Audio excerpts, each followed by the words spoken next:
Hi, my name is Josh, and I'm your push coach. I'm a failed rock star turned 7-figure life coach. I've trained over 40,000 coaches and entrepreneurs since I got started back in 2014.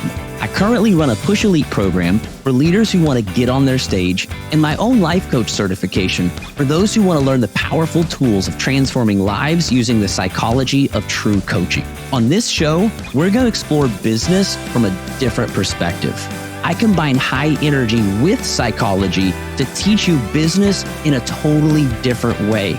If you're tired of being told to just show up and do the work, or just believe more, or just trust the compound effect, this podcast will take you on a deep dive to help you understand what is actually holding you and your clients back from doing the work. Once you understand the psychology of performance, we can build powerful messaging that will attract the right people who finally show up and do the work.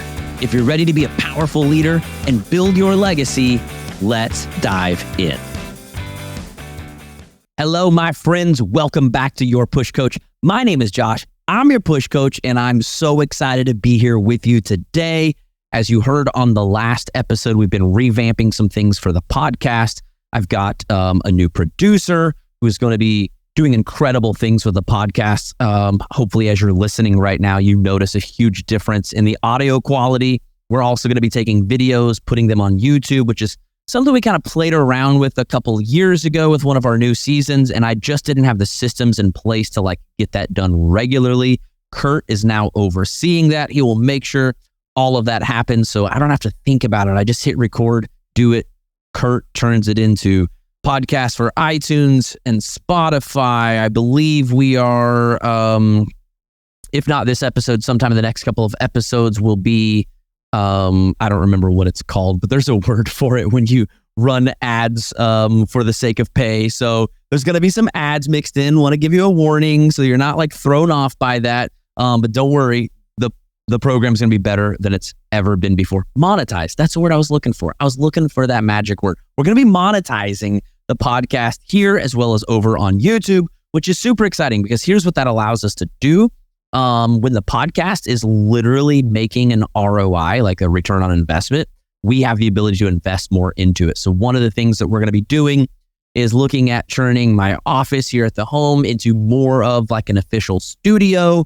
We're going to be doing more and more things with video, which I think is going to be really cool, cutting clips from the podcast for social media, for YouTube, for all the things. It's going to be awesome. You guys are going to absolutely love it. So I promise it's going to be worth that 15 seconds of someone saying that, I don't know, you should order their razor or something like that. I don't know.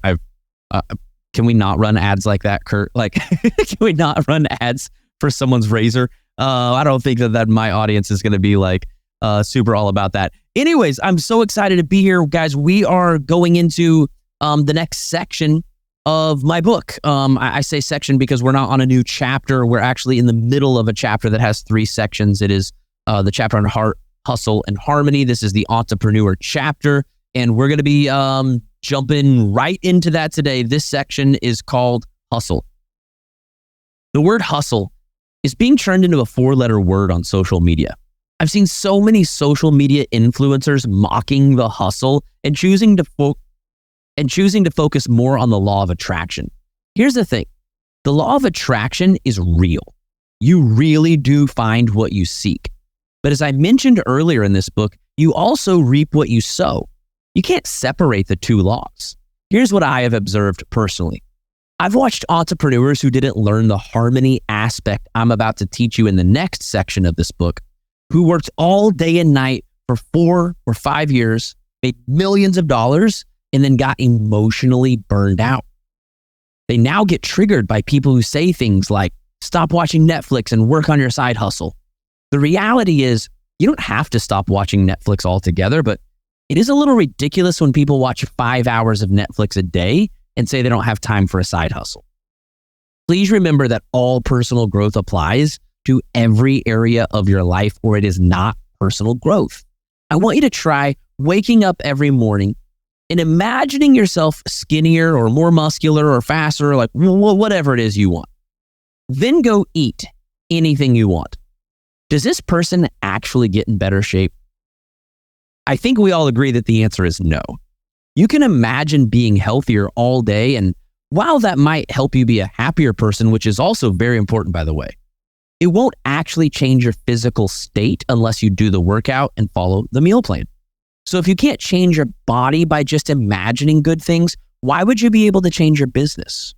The hustle is necessary and it is not evil, but there are a few things you need to know about it if you don't want it to take over your life. First, always use some type of tracker. I've used trackers on myself since year 2, and it's something I put my clients on. A tracker is simply a list of daily items you need to do every day to grow your business. Notice I said grow your business, not manage it. Everyone has things they have to manage in the business, but that does not lead to new customers or more money. Most people spend all day and night answering existing messages and making graphics, but very few people ever take the time to do what is necessary to grow. So what are the activities needed to grow? You just need to follow my expand, engage, convert method. This method says that every day I need to expand to someone who doesn't know me. I need to engage the people who already know me but haven't purchased anything. And I need to ask people who haven't purchased to purchase. I can't just post every day on social media and expect that people will randomly message me and ask where they can pay. Sales is a number game, so unless you have 100,000 followers, you will almost never get messages from people who want to give you money. Side note, I have 100,000 followers and very rarely get messages like that. Thankfully, I grew my business to $40,000 a month before having a large following, and you can too. If you want more details on the daily tasks you should be doing and ongoing training on sales and marketing, make sure to check out my training for entrepreneurs on my site, joshcoates.com. But second, you need to have a clock out time. One of the hardest things about being an entrepreneur in this day and age is that our businesses are often available from our phones. This is such a great blessing if you are busy, like I was my first few years in business, but incredibly dangerous if you don't create boundaries.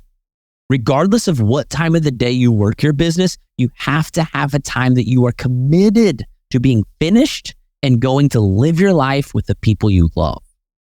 Third, and this is so important, you need to do some type of trust affirmations when you clock out. This is a way of releasing the hustle energy so that you don't take your work with you mentally and emotionally. If you turn off the phone, if you fail to transition your energy and mentality, you will find yourself thinking all night about what you didn't get done or what you need to do tomorrow. Your family will get the worst of you, and even if you make $1 million, you won't have anyone to enjoy it with. I give my clients a full list of trust affirmations. The general idea is that these are things you say to remind yourself that you can only do what you can do and the rest will work out. I believe that I have a 100 out of 100 partnership with my creator, and that when I give 100% of what I have, my creator gives 100% too. Having faith in my creator has given me so much of an advantage over the years. Even when I don't fully believe in myself or my work, I believe that my creator's touch on my work is more than enough to give it what it needs. Try saying something like this every day when you clock out. Because I reap what I sow, I trust that the work I did today is good enough for the harvest I need tomorrow. I can't force or control the future, but I can do my part and trust that my creator will pick up where I left off. For the sake of this podcast, I'm going to say that again. Because I reap what I sow, I trust that the work I did today is good enough for the harvest I need tomorrow. I can't force or control the future, but I can do my part and trust that my creator will pick up where I left off. Side note, we will be putting together some very special playlists with some of the affirmations that I've created. So be watching for that. If you're not on my email list, make sure and get on the email list at joshcoates.com, okay? I try very hard to let go of my work at the end of the day. I personally believe that the more I hold on to it, the less my creator can do. This is supposed to be a 100-100 relationship, but if I try to take on 150, I only leave 50 for my creator. And I believe that my creator does way more with 100% than I could ever do with mine. I also try to remember that my wife and kids also need 100% of me. And if I'm holding on to work, I can't give them my best. To me, that is the greatest hurt. Not to fail at business, but to feel like I failed my family. For me, my family was the motivation for building a business.